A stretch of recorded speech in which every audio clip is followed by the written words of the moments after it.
Um, damn. Big ups to Kelvin for getting this far. Damn. Moving moving through multiple weight classes. Um, he's one of the smaller middleweights on the real. You know, if you look at it from a real perspective.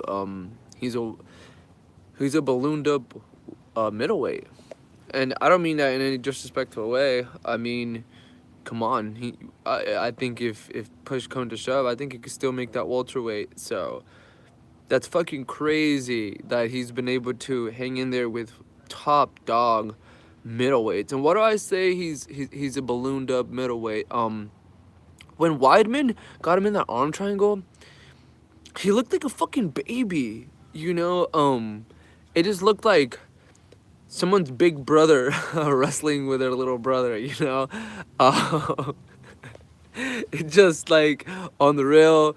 That's when the weight classes like on the floor when they're grappling and there's a domination exchange, you're able to see size advantage, like a la your OSP Okami fight, you know? Fucking, that nigga got put to sleep. But, nah, it's just, I don't know, like, but if you think about it, Robert Whittaker is not the biggest middleweight either, you know?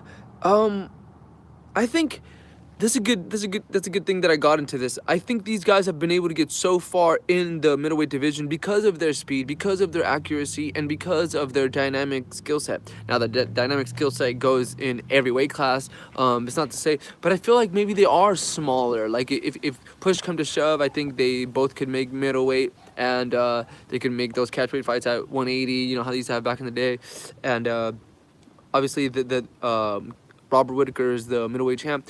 But the way I look at it, in his last fight, he had a tough outing. You know, Yoel Romero was this close to taking away that belt. You know, he was dropping Whittaker all over that place, all over that canvas. And no disrespect, I'm a big Robert Whittaker fan. I love his style.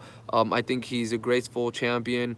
I do respect how he carries himself. I think he's a humble dude, and big ups to Australia for creating such a gentleman.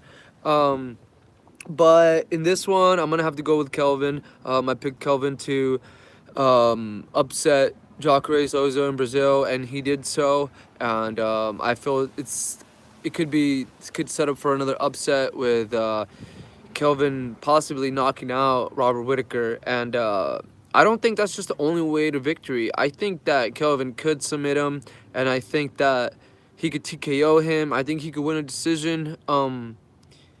I think Kelvin hasn't reached his potential, you know, and I think Robert Whittaker, obviously a sharp in the zone. Robert Whittaker could take out anybody on the fucking planet on the real, you know, but.